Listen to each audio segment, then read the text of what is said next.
Hello everyone and welcome back to another series of house hunting in Germany. Formally इस video को start करने से पहले मैं आपको बताती हूँ कि मैं आईवी कहाँ हूँ।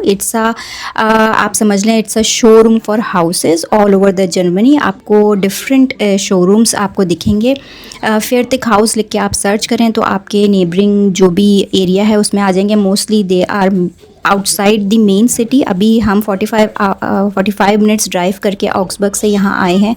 And if you are living in Munich then Munich से भी 1 आवर की ड्राइव पे आपको इस किस्म का सेटअप मिल जाएगा। यहाँ पे आपको जितने हाउसेस दिख रहे हैं ये सैम्पल हाउसेस हैं और हर हाउस जो है वो डिफरेंट कंस्ट्रक्शन कंपनी ने जो है वो बिल्ड किया हुआ है। आप इन हाउसेस को विज़िट कर सकते हैं। आपको ऑन द साइड बिरातुम भी मिल जाती है। वहाँ पे मोस्टली एजेंट्स होते हैं उस कंस्ट्रक्शन कंपनी से जो आपसे ऑन साइट आपके सवाल पूछते हैं, लाइक आपको कितने रूम्स चाहिए, आपको किस तरह की कंस्ट्रक्शन चाहिए, और वो ऑन द स्पॉट आपको बिरातुम देते हैं। अगर कि आपको वो कंस्ट्रक्शन कंपनी समझ में आती है, उसका काम समझ में आता है, तो आप फर्दर तरमीम बिल्ड करके इस प्रोसेस को फॉर्मली आगे भी बढ़ा सकते हैं। लेकिन इस प्रोसेस को समझने से पहले मेरी जो लास्ट वीडियो थी वो ओल्ड हाउसेस से रिलेटेड थी। उनका प्रोसेस जो है वो डिफरेंट है as compare to new house construction in Germany. तो आज की वीडियो सिर्फ मेनली फोकस होगी न्यू कंस्ट्रक्शन से रिलेटेड। और सबसे पहले हमें ये समझना होगा कि आपको किस तरह की कंस्ट्रक्शन जो है वो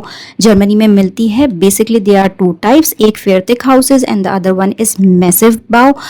फेयरथिक हाउसेज जो है वो रिलेटिवली न्यू आइडिया है, लेकिन इतना भी न्यू नहीं है कि लाइक 1-2 साल पुराना हो, but as compare to massive house फेयरथिक हाउसेज आर रिलेटिवली न्यू। इनका जो मेन कॉन्सेप्ट है वो ये कि आपके जो हाउस कंपोनेंट्स होते हैं like walls, roof, Windows and everything वो फैक्ट्री बेस्ड होते हैं, फैक्ट्री के अंदर बनते हैं। जो साइट है वहाँ पे लाए जाते हैं, उनको असेंबल किया जाता है एंड देन आपका हाउस को कंस्ट्रक्ट किया जाता है। ये वाले जो फेयरथिक हाउसेज हैं they are very energy efficient. ना सिर्फ एनर्जी एफिशिएंट होते हैं बल्कि हाई टेक भी होते हैं। हाई टेक से मुराद ये है कि आपके पास एक ऐप है जिसके थ्रू आप पूरे घर की लाइट्स बंद कर सकते हैं। फॉर सपोज आप चले गए जल्दी में और आपको ख्याल आ रहा है कि शायद हाउस की लाइट्स खुली होंगी, तो आप उनको बंद कर सकते हैं। आप टेम्परेचर कंट्रोल कर सकते हैं। टेक्नोलॉजी वाइज भी they are very high tech और एनर्जी एफिशिएंट भी होते हैं, क्योंकि आप जर्मनी की जितनी भी लेटेस्ट एनर्जी रूल्स होते हैं उनको फॉलो करके बना हुआ होता है। और सबसे बेस्ट बात यह है कि फेयरथिक हाउस के अंदर आपकी जो कंस्ट्रक्शन टाइमलाइन होती है वो भी बहुत फास्ट होती है। Like with in the year आपको पूरा हाउस जो है वो कंस्ट्रक्ट होकर मिल जाता है। उसकी जाहिर सी बात यही वजह है कि ऑलरेडी कंपोनेंट्स बने हुए होते हैं फैक्ट्री में, तो उनको जस्ट लाके असेंबल करना होता है, तो they are very fast. And secondly आँखों से अगर आप देखें तो भी ये हाउसेस आपको बहुत प्रिसीजन के साथ नज़र आते हैं, बहुत खूबसूरत लगते हैं, क्योंकि ऑब्वियसली फैक्ट्री बिल्ड कंपोनेंट्स होते हैं जिसके अंदर प्रिसीजन बहुत हाई होती है। वॉल्स बहुत स्ट्रेट होती हैं, एंगल्स एंड एजेस बहुत फाइन बने हुए होते हैं। लाइक अभी हम ओल्ड हाउस में हैं तो वहाँ पे मोस्टली वॉल्स जो हैं वो टेढ़ी हैं, जो एजेस हैं वो टेढ़े मेढ़े बने हुए हैं, क्योंकि वो हाथ से बने हुए हैं। नेक्स्ट कैटेगरी है वो मैसिव हाउस जो है, उसका कॉन्सेप्ट यही है कि ऑन साइट आके ईट बाय ईट रख के जो है इस हाउस को कंस्ट्रक्ट किया जाता है। स्ट्रक्चर वाइज मैसिव हाउसेज जो हैं वो ज़्यादा मजबूत होते हैं, लेकिन ऑब्वियसली जर्मनी के अंदर हुरिकेन्स और फ्लडिंग और इस सारे मसले इतने नहीं हैं अगर कि आप अमेरिका से कंपेयर करें। तो जो फेयरथिक हाउसेज हैं वो भी बहुत स्टेबल होते हैं स्ट्रक्चर वाइज, लेकिन हाँ मैसिव हाउसेस जो हैं वो फेयरथिक हाउसेस से कहीं ज़्यादा स्ट्रक्चर वाइज मजबूत होते हैं। एक और डिफरेंस जो कि फेयरथिक हाउस और मैसिव हाउस का है वो है बेसमेंट का। फेयरथिक हाउस के अंदर आपको बेसमेंट नहीं मिलती, उसकी जगह उन्होंने एक टेक्निक रूम बनाया हुआ होता है जहाँ पे आपके पास सारे जो हीटिंग के और इलेक्ट्रिक के कंपोनेंट्स होते हैं वो वहाँ पर होते हैं। जबकि मैसिव बाउ के अंदर आपके पास प्रॉपर ऑप्शन होता है कि आप बेसमेंट बनवाना चाहते हैं या नहीं बनवाना चाहते हैं, क्योंकि 2 ही कंपोनेंट्स हाउस के सबसे ज़्यादा महंगे होते हैं। वो है एक तो रूफ और दूसरा है बेसमेंट। सिर्फ बेसमेंट की खुदाई और उसका बेसिक स्ट्रक्चर खड़ा करना ही इट्स लाइक 1 लाख यूरोस के बराबर है। तो अगर कि आप बेसमेंट नहीं बनवाते हैं तो आप उस अमाउंट को ऑब्वियसली कहीं और यूज़ कर सकते हैं। मैसिव हाउसेस का एक ड्रॉबैक ये है कि ऑब्वियसली इनका जो कंस्ट्रक्शन टाइम है बहुत लॉन्ग होता है, और अगर अनफॉर्सीन रीज़न कोई वॉर या किसी किस्म का और मसला आया है तो ये और भी जिसे कहते हैं कि लंबा प्रोसेस हो सकता है। लेकिन बहुत सॉलिड बिल्ड होता है मेरे ख्याल से। वो जर्मन्स जो कि यहाँ पे जनरेशन्स से हैं और आगे जनरेशन्स तक रहना चाहते हैं उनके लिए ऑप्शन बहुत अच्छा है। लेकिन अगर आप ऑलरेडी रेंट पे हैं और मैसिव हाउस बनाते हैं तो आपको अपना रेंट भी देना है, देन कंस्ट्रक्शन के पैसे भी देने हैं, जो कि मुझे लगता है कि एज ए इमिग्रेंट काफ़ी मुश्किल ऑप्शन है। लेकिन अगर आप हाउस नया ही बनाना चाहते हैं देन फेयर थिक हाउस कंपैरेटिवली मैसिव बाउ से जो है वो सस्ते होते हैं। इसको इस तरह से समझ सकते हैं कि अगर कि आपका एक फेयर थिक हाउस 3 लाख में बन रहा है तो उसी नंबर ऑफ रूम्स और उसी उसके सारे स्पेक्स हैं उसको रखते हुए अगर आप मैसिव बाउ की तरफ जाएंगे विद इन बेसमेंट तो वो आपको जो है वो 6 लाख का पड़ेगा, यानी कि double, almost double the amount आपको पड़ता है। लेकिन वो फिर एक ऐसा हाउस होता है जो कि 100, 200, 300 साल आपके पास चलेगा। ये तो सारी इन्फॉर्मेशन थी about the type of construction you want for your new house. अब इसको बनाना कैसा है? इसको बनाने के लिए भी आपके पास 2 कैटेगरीज आती हैं। सबसे पहले जो कि सबसे इजी है वो ये कि आप किसी कंस्ट्रक्शन कंपनी जिसे ब्राउत्रागर बोलते हैं इन जर्मन, उससे बना बनाया हाउस ले लें। ये बिल्कुल ऐसे ही है कि जैसे कि प्री बुकिंग्स होती हैं। आपके पास इस किस्म के जो प्रोजेक्ट्स होते हैं वो लिस्ट डाउन होते हैं, जो मैंने आपको पहले भी जगहें बताई थी उन जगहों पे भी लिस्ट डाउन होते हैं। कोई डेवलपर होता है जो कि आपकी एक ज़मीन ले लेता है और उसके ऊपर लाइक 3, 4, 10 हाउसेस बनाने का उसका इरादा होता है। आप जैसे कि हमें याद है हम दिसंबर के महीने में गए थे एक जगह इसी किस्म के कंस्ट्रक्टर से मिलने के लिए, तो उन्होंने ऑन साइट एक रूम बनाया हुआ था। उन्होंने हमें वहाँ बिठाया, सामने फाइल्स रखी, फ्लोर प्लान्स रखे कि ये हम हाउसेस बनाने वाले हैं, इसमें से इतने बिक गए हैं, इतने रहते हैं, अगर आपको चाहिए तो आप इनमें से सेलेक्ट कर सकते हैं।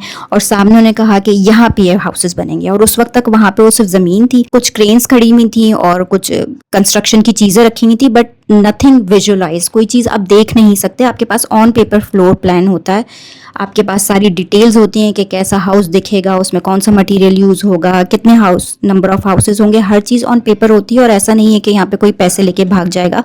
ऑब्वियसली वो सारी चीज़ें ट्रू होती हैं, लेकिन एक बात ट्रस्ट की होती है कि आपको सामने से दिख नहीं रहा होता, लेकिन आपके पास सारी चीज़ें, उनका टाइमलाइन भी होता है कि इतने दिनों में जो है या इतने सालों में जो है वो ये चीज़ महीनों में मोस्टली तैयार हो जाएगी। अच्छा, इसमें एक ट्रिक ये है कि जितनी जल्दी आप अर्ली बुकिंग कराते हैं आपके पैसे थोड़े से सेफ हो जाते हैं। प्री बुकिंग का फ़ायदा ये होता है कि कंस्ट्रक्टर को भी इस बात का कॉन्फिडेंस चाहिए होता है कि उसका घर बिक जाएगा, उसके पास अमाउंट आ जाएगा, तो वो थोड़े कम पैसों में उन हाउसेस को लिस्ट डाउन करता है। और जैसे जैसे कंस्ट्रक्शन कंप्लीट हो जाती है, यानी कि 80% फॉर सपोज कंप्लीट हो गई, तो आपको आगे दिखेगा कि हाउस इतना कंस्ट्रक्ट हो गया है, इसकी वॉल्स खड़ी हो गई हैं, आप विजुअलाइज कर सकते हैं। लेकिन वहाँ पे जो पैसे हैं उसके थोड़े से इंक्रीज हो जाते हैं। तो if you really want to save a money तो आप प्री बुकिंग करा लें, या जब इनिशियल फेज में प्रोजेक्ट हो तभी करा लें। लेकिन ऐसे प्रोजेक्ट्स में हम क्यों नहीं इंटरेस्टेड थे, उसकी एक वजह यह है कि हम मोस्टली बीइंग एन इमिग्रेंट, हम किसी बड़े सिटी के 1 to 2 आवर्स के ड्राइव का जो प्राइस होता है वहाँ पे देखते हैं मकान, ताकि हम मेन सिटी में हमारी जॉब्स होती हैं या हमें आना जाना होता है तो वो इजी हो। अब इस तरह के जो प्रोजेक्ट्स होते हैं वो ऑब्वियसली जो आपका क्राइस है वहाँ पे भी ऑलरेडी बिल्डिंग्स, वहाँ पे भी ऑलरेडी कम्युनिटी बनी हुई होती है, तो ये उस कम्युनिटी से भी हट के थोड़ी ज़मीन के ऊपर बने होते हैं। तो यहाँ पे आसपास जो लाइक चीज़ें होती हैं, आपके स्कूल्स एंड किंडरगार्टन्स और आपकी ग्रोसरी शॉप्स, वो ऑब्वियसली मौजूद होती हैं, लेकिन जैसे बस कनेक्शंस हैं वो यूजली इतने अच्छे नहीं होते, क्योंकि आप खुद सोचें कि एक मेन सिटी है, मेन सिटी के क्राइस में है, और फिर उस क्राइस के भी एक कोने में ये प्रोजेक्ट्स होते हैं, क्योंकि आपके पास खाली ज़मीन कहाँ होगी, खाली ज़मीन वहीं होगी जहाँ पे अभी लोग बसे हुए नहीं हैं। तो ये चीज़ मुझे बहुत मेरे लिए बहुत मुश्किल थी, क्योंकि अब इवन फॉर मेल ये बहुत मुश्किल है, क्योंकि आपने एक तो वहाँ से ड्राइव करके, आपके कनेक्शंस अच्छे नहीं हैं बसेस के, मे बी आप ड्राइव करके ऑफिस जाएंगे, देन अगर कि बस कनेक्शंस अच्छे नहीं है, ग्रोसरी स्टोर्स दूर हैं, स्कूल्स दूर हैं, या हाउस हार्ड्स आपका दूर है, तो ऑब्वियसली फिर अगर आपकी वाइफ को ड्राइविंग नहीं आती है तो उसका भी आपको ख्याल रखना है, तो कम्युनिटी भी आसपास नहीं होती। तो मेरे लिए ये वाले जो कॉन्सेप्ट था वो बड़ा मुश्किल था कि हाउस तो नया मिल रहा है लेकिन वो बिल्कुल ही कोने में एक ऐसे जगह पे मिल रहा है जो कि बसा हुआ नहीं है, तो इट्स वेरी डिफ़िकल्ट। अगर के दोनों मियाँ बीवी जॉब करते हैं तो ये तो और भी डिफ़िकल्ट हो जाता है, और अगर वाइफ को ड्राइविंग नहीं आती है, वो डिपेंडेंट है अपने हस्बैंड पे, तो these things become really difficult. ये एक डिफ़िकल्ट ऑप्शन है। लेकिन हाँ, इसका एक तरीका ये भी हो सकता है कि समटाइम्स कोई खाली प्लॉट बना हुआ होता है एक बसी हुई सोसाइटी में, वहाँ पे डिबॉलिश करके कंस्ट्रक्टर्स दोबारा से बना रहे होते हैं हाउसेस को, तो आपको एक नया हाउस मिल सकता है। ये रिलेटिवली इसकी जो प्राइस होती है हाई होती है, बिकॉज ऑब्वियसली आप एक एस्टैब्लिश कम्युनिटी के अंदर हो। ये जो कॉन्सेप्ट है बिल्कुल दूर जाके रहने का, ये हमारे लिए बड़ा डिफिकल्ट था, बट मैं सारी इन्फॉर्मेशन दे रही हूँ ताकि आपको पता हो कि आपके पास क्या क्या ऑप्शंस हैं। ये ऑप्शन था कि आपके पास डेवलपर जो है या कंस्ट्रक्टर जो है वो आपको एक हाउस बना के देता है, एंड आपका जो भी नक्शा है आपको उससे एग्री करना होता है, डाउन पेमेंट्स, इंस्टॉलमेंट, सारी चीज़ें वो आपको बताता है और आप उसको एग्री करते हैं, और इस तरह से आपको कुछ अरसे बाद जो भी उसकी टाइमलाइन है आपको एक नया घर मिल जाता है। लेकिन अगर आपको इससे ज़्यादा बेटर ऑप्शन चाहिए तो दूसरा ऑप्शन है कि आप लैंड खुद बाय करें, देन कंस्ट्रक्टर को हायर करें, और फिर वो कंस्ट्रक्टर आपके हिसाब के मुताबिक, यानी कि आपको फेयर थिक हाउस चाहिए या मैसिव हाउस चाहिए, कितने फ्लोर्स होंगे, कितने उसमें रूम्स होंगे, कौन से फ्लोर पे क्या चीज़ होगी, ये सब की आज़ादी आपके पास होती है, क्योंकि कंस्ट्रक्टर वही करेगा जो कि आप उसे बताएंगे। लेकिन ये वाला ऑप्शन काफ़ी ज़्यादा मुश्किल इसलिए है बिकॉज कंस्ट्रक्टर फिर आपसे छोटी छोटी बात पूछता रहता है, यानी कि अब इस पे फ्लोर टाइल्स डलने हैं या पैकेट डलना है, अगर पैकेट डलना है तो उसका कौन सा कलर होगा। इनिशियल फेजेस पे कुछ चीज़ें डिस्कस हो जाती हैं, बट देन जब वक्त आता है उसको इंस्टॉल करने का तो मार्केट से चीज़ें आउट ऑफ स्टॉक हो जाती हैं। देन वो आपको दोबारा से ऑप्शन देते हैं कि अच्छा क्या है, जो लोगों ने अपने घर बनवाए हैं उनसे मैंने ये शिकायत सुनी है कि कंस्ट्रक्टर आपका सर खा जाता है, क्योंकि वो हर थोड़े दिन बाद आपको एक नया कैटलॉग भेजता है कि भाई अब दरवाजे कौन से कलर के होंगे, किस मटेरियल के होंगे, उनका डिज़ाइन कैसा होगा, उसके ऊपर हैंडल कैसा लगेगा। आपने वन बाय वन चीज़ उनको बतानी है, वो हर चीज़ आपसे पूछ के आपका हाउस आपके हिसाब से कंस्ट्रक्ट करते हैं। ये बहुत सब्र आजमा काम है, लेकिन इससे आपको वो हाउस मिलेगा जो कि आपका ड्रीम हाउस होगा, आप उसको जैसा बनाना चाहेंगे। तो it's a very long and patience वाला process, but obviously you will get your own house जो कि बिल्कुल वैसा होगा जैसे कि आपका ड्रीम है। तो अगर आपके अंदर इतना पेशेंस है, आपके पास पैसा है, बिकॉज इसमें जो बजटिंग है ना उसका आगे पीछे होना भी काफ़ी मुमकिन हो जाता है, क्योंकि अगर आपने महंगे टाइल्स पसंद कर लिए हैं तो आपका बजट बढ़ जाएगा, अगर आपने सस्ते टाइल्स पसंद किए हैं तो वो कम हो जाएगा। ऑब्वियसली इनिशियली सारी चीज़ें एक आपको राउंड बता दी जाती हैं कि इतना इतना इतना होगा, लेकिन वो चीज़ें आगे पीछे हो सकती हैं ड्यू टू मार्केट शॉर्टेज या कोई वॉर हो गई है, प्राइजेस बढ़ गए हैं, तो ये सारी चीज़ें आ जाती हैं। लेकिन ऑब्वियसली डुएबल ऑप्शन है और मैं आपको सिर्फ इन्फॉर्मेशन बता रही हूँ ताकि आपको पता हो कि अगर आप ये करना चाहते हैं तो ये कैसे होगा। यहाँ पे जो चीज़ आपको इम्पॉर्टेंट है कि जो आप लैंड लेते हैं, लैंड आपको काफ़ी सस्ती मिल जाती है। अगर 1 लाख की लैंड है तो उसके ऊपर 3 लाख का हाउस बनेगा। तो अब आप समझ सकते हैं कि लैंड और कंस्ट्रक्शन का जो परसेंटेज है वो क्या है। अगेन आपके पास आप कहाँ लैंड ले रहे हैं, किसी सिटी के अंदर है, किसी सिटी से बाहर है, आपका क्या प्रोविंस है, उस पर भी आपका लैंड का प्राइस डिफर करता है। आप लैंड किसी से डायरेक्ट ऑनर से ले रहे हैं या आप किसी कंस्ट्रक्टर से ले रहे हैं, देन वहाँ पे जो टैक्सेस होते हैं, ट्रांसफ़र फीस होती है वो आ जाती है। सेकेंडली जब आप लैंड ले ही रहे हैं तो वहाँ पे इसका चेकिंग होता है, 1000-2000 का प्रोसेस है, मगर वो लोग आके आपके चेक करेंगे कि वो सॉइल कितनी स्टेबल है, इसके ऊपर मकान टिका रहेगा, लैंड स्लाइडिंग का तो कोई इशू नहीं है, किसी और चीज़ का इशू तो नहीं है। और समटाइम्स आप कोई पुराना घर जो कि बहुत टूटा फूटा होता है वो ले लें, पूरा ख़रीद लें एंड देन उसको डिमोलिश कराएं कम्प्लीटली, और डिमोलिश कराने के बाद आप वहाँ पे एक नया घर कंस्ट्रक्ट कर सकते हैं। इसका सबसे बड़ा फ़ायदा ये होता है कि आप ऑब्वियसली किसी बसी बसाई कम्युनिटी में अगर आप घर ढूंढते हैं बहुत सस्ता सा और फिर उसको कम्प्लीटली डिमोलिश नहीं भी कराते हैं, लेकिन उसके ऊपर मैंने देखा है लोगों को, आर्किटेक्चर आप हायर करें, आर्किटेक्ट की अलग फीस होती है, वो आपको उस घर की वॉल्स को किस तरह से यूटिलाइज करते हुए उसका फ्लोर प्लान चेंज करना है वो आपको बता देता है। आर्किटेक्ट वैसे काफ़ी पैसे लेते हैं and they are very expensive, but there is an option, आप उस पुराने ओल्ड हाउस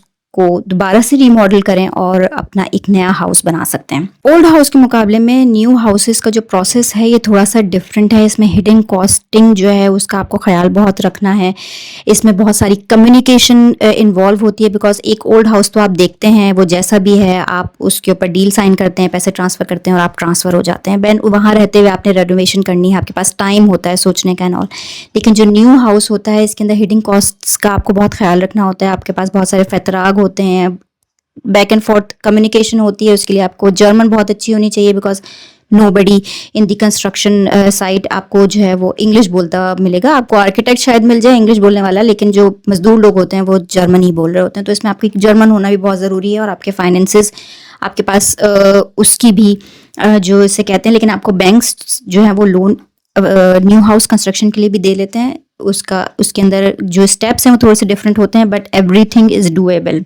जैसे कि मैंने आपको अभी बहुत सारे हाउसेस दिखाए, ये देखने में बहुत खूबसूरत हैं बिकॉज ये न्यू कंस्ट्रक्शन है। ओल्ड कंस्ट्रक्शन के अंदर आपको इतनी ब्यूटी, इतनी परफेक्शन, इतनी प्रिसिजन नहीं मिलती है। तो इट्स अप टू यू कि आप किस तरह का घर चाहते हैं, आप कहाँ कॉम्प्रोमाइज़ कर सकते हैं, कहाँ कॉम्प्रोमाइज़ नहीं कर सकते।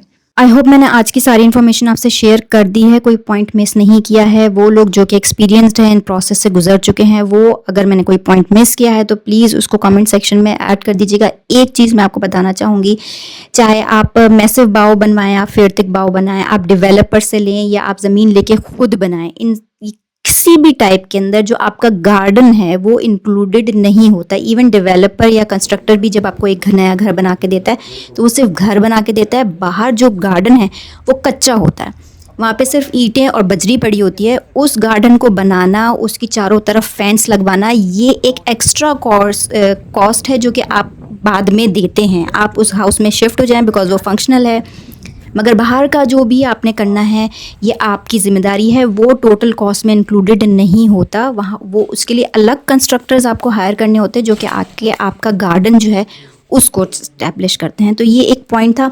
दूसरी चीज़, अगर कि आपके पास न्यू हाउस के अंदर केलर नहीं है तो फिर आपका कैसे हैंडल होता है। फिर आपका जो हाउस बनता है, अगर आपके पास 5 कमरों का आप घर बना रहे हैं तो उसमें से एक कमरा आपको टेक्निक रूम के लिहाज से डेडिकेट करना होता है, जहाँ पे आपका हीटिंग सिस्टम, आपकी हर चीज़ वहाँ रखी हुई होती है। एक और तरीका ये भी होता है कि जब कंस्ट्रक्टर लाइन से हाउसेस बनाता है, अगर 10 हाउस की लेन बना रहा है तो वो उस लेन के आखिर में या शुरू में एक बड़ा टेक्निक रूम बना देता है, जिसके अंदर उन सारे जो घर होते हैं उसके जो टेक्निकल इंस्ट्रूमेंट्स या कंपोनेंट्स या जो भी मशीनरी है वो उस हाउस में उस टेक्निक हाउस में रखी होती है, और उस टेक्निक हाउस से जो है वो 10 घर कनेक्टेड होते हैं। तो इस तरह लेन बाय लेन जो है चीज़ें मैनेज हो रही होती हैं। आई होप कि मैंने सारे पॉइंट्स अगेन कवर कर दिए हैं। कोई क्वेश्चन हो तो आप कमेंट सेक्शन में मुझसे पूछ सकते हैं। मुझे आप फेसबुक और इंस्टाग्राम पे भी फॉलो कर सकते हैं, वहाँ पे भी अगर आप मुझे अप्रोच करके क्वेश्चन करते हैं तो मैं कोशिश करूँगी कि आपके साथ उसको शेयर करूँ। आपको फॉर्डरूम्स मिल जाती हैं, ऑयलिंग सिस्टम कैसे चेंज कराना है या न्यू कैसे लगाना है वार्म पंप पे, ये एक सेपरेट टॉपिक है बिकॉज इतने सारे पॉइंट्स को एक ही वीडियो में कैप्चर करना और आंसर देना बहुत मुश्किल है। इंशाल्लाह मैं कोई और इससे रिलेटेड एक और वीडियो बनाऊंगी जिसमें हम इन सारे पॉइंट्स को डिस्कस कर लेंगे। लेकिन फॉर द नाउ आपके पास ओल्ड हाउस न्यू हाउस से रिलेटेड उसका जो प्रोसेस है, उसमें क्या क्या पॉइंट्स आपने देखने हैं, किन किन चीज़ों पे रिसर्च करनी है, वो सारी चीज़ें मैंने आज आपसे शेयर कर दी हैं और अपनी प्रीवियस वीडियो में भी शेयर कर दी थी। आई होप कि आपको आज की वीडियो अच्छी लगी होगी। प्लीज़ मुझे सब्सक्राइब कर लीजिए और अगर कोई क्वेश्चन हो तो कमेंट सेक्शन में पूछ लीजिएगा। टेक केयर एंड अल्लाह हाफिज़।